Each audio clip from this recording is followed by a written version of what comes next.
Welcome all. इस video में Nifty का एनालिसिस देख लेते हैं कि कल किस तरह से हम ट्रेड प्लान कर सकते हैं, क्या इंपॉर्टेंट लेवल्स होगी कल के लिए। ठीक है, और देखिए आज थी निफ्टी की वीकली एक्सपायरी, तो एक्सपायरी के लिए क्या एनालिसिस किया था और किस तरीके से मूव आया वो भी चेक कर लेते हैं, देख लेते हैं हम।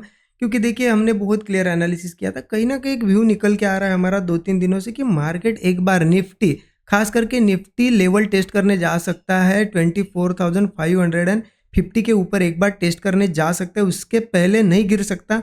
ये व्यू निकल के आ रहा है प्राइस एक्शन के हिसाब से। ठीक है, तो हमने उसके हिसाब से क्या प्लान किया था कि गैप अप भी होगा तो हम एक करेक्शन होने देंगे, करेक्शन के बाद कंसोलिडेट करके जो भी ब्रेकआउट आएगा हम कॉल लेंगे। अब मार्केट गैप अप हुआ, यहाँ पे नीचे आया, यहाँ पे आप देख सकते हो करेक्शन भी किया, बट यहाँ पे ब्रेकआउट नहीं बना पाया। ठीक है, यहाँ ब्रेकआउट बनाता तो यहीं पे कॉल साइड का ट्रेड बनता, तो मार्केट यहाँ से नीचे गया। ठीक है, अब देखिए मार्केट में आज मार्केट ने लेवल को बहुत अच्छी तरीके से फॉलो किया। यहाँ पे हमने एक जोन निकाला था 24,200 से 170 का, ये जोन था हमारा, राइट। 30 पॉइंट का जोन था, उसको फॉलो किया है, वहाँ पे बहुत अच्छे से सपोर्ट भी लिया है।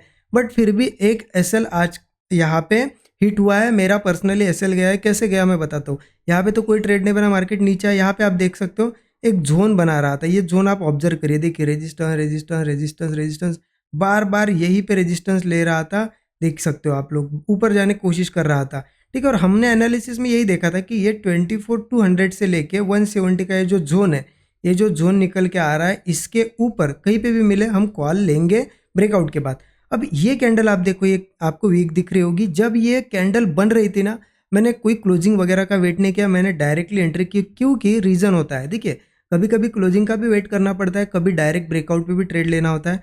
अब देखिए इतने देर से अगर मार्केट एक 1 आवर से भी ज़्यादा, लगभग आप टाइमिंग देख सकते हो, यहाँ पे टाइमिंग आपको दिखेगा, आप देखो नीचे टाइमिंग दिखेगा, 10 बजे से लेकर यहाँ पे लगभग 12 बजे तक, दो 2 घंटे के आसपास मार्केट कंसोलिडेट कर रहा था।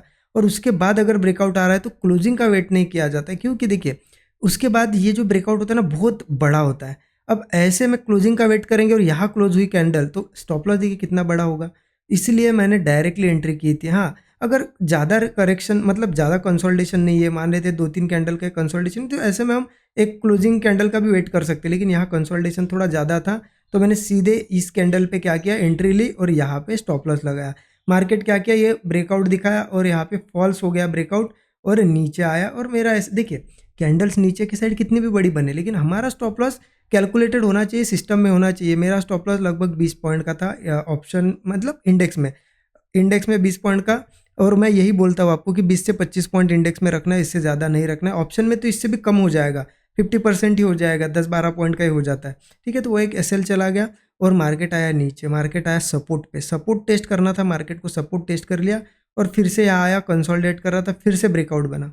मुझे पता भी था कि अब ये सपोर्ट टेस्ट करके आया है, अगेन इस लेवल से ब्रेकआउट मिला है, बट ट्रेड नहीं लिया, क्योंकि कहीं ना कहीं अगर एक एसएल चला जाए हमारा और ऐसे साइडवेज वाला दिन हो, कन्फ्यूजन वाला दिन हो, तो फिर से ट्रेड लेना यहाँ पे कोई समझदारी वाली बात नहीं होती, राइट। तो ये मेरा तो एसएल वाला दिन था। हो सकता है आपने यहाँ पे एक तो क्लोजिंग का वेट किया होगा या फिर सपोर्ट के ऊपर से अगर लिया होगा तो हो सकता है आपने प्रॉफिट भी किया। देखिए एसएल एंड टारगेट, ठीक है, ये क्या होते हैं, पार्ट होते हैं ट्रेडिंग के, कि कभी एसएल आएगा कभी टारगेट। लेकिन ध्यान रखना, एसएल जब भी आपको देना है स्मॉल ही होना चाहिए, कभी भी होप पे नहीं बैठना है कि नहीं ऊपर ही आएगा।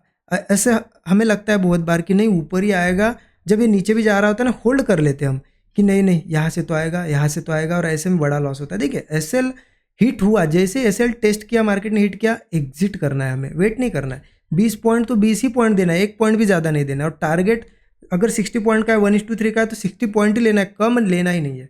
ठीक है, इस तरीके से थोड़ा सा क्या होता है ना, साइकोलॉजी रखनी पड़ती है।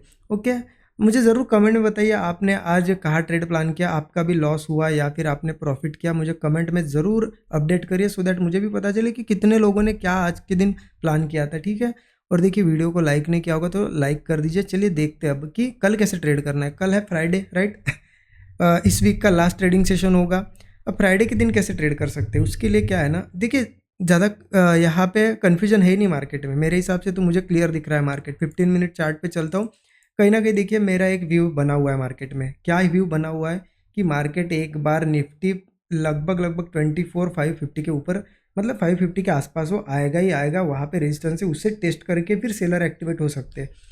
और मुझे ये क्यों लग रहा है कि देखिए कल भी इतनी बड़ी सेलिंग आई, फिर भी मार्केट ने क्या किया, कंटिन्यू किया क्या नहीं किया, इसने स्ट्रक्चर ऊपर का ही बनाया, आज भी सेलिंग आई, कंटिन्यू गई नीचे नहीं गई, देखिए बायर्स आ गए, स्ट्रक्चर चेंज किया। तो कहीं ना कहीं सेलिंग के बाद भी बायर आते हुए दिख रहे हैं और इस तरीके से स्ट्रक्चर दिख रहा है, तो एक ब्रेकआउट आ सकता है और वो लेवल टेस्ट हो सकती है। उस हिसाब से कल भी मेरा व्यू क्या रहेगा, बुलिश रहेगा। ठीक है, बियरिश व्यू कब होगा वो भी बताता हूँ आपको।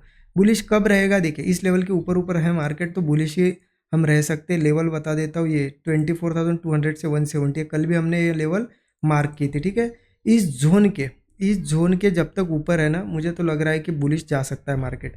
तो अब ओपनिंग पे डिपेंड होता है कहाँ ओपन होगा। देखिए मार्केट फ्लैट ओपन हो, गैप डाउन हो, हम वेट किस चीज़ का करेंगे, एक मार्केट ऐसा सपोर्ट बनाए उसके बाद होल्ड कर ले और ब्रेकआउट दे, बस हम कॉल साइड का ट्रेड प्लान करेंगे। 20 से 25 पॉइंट का स्टॉप लॉस होगा, मैक्सिमम 1:3 का हमारा टारगेट होगा।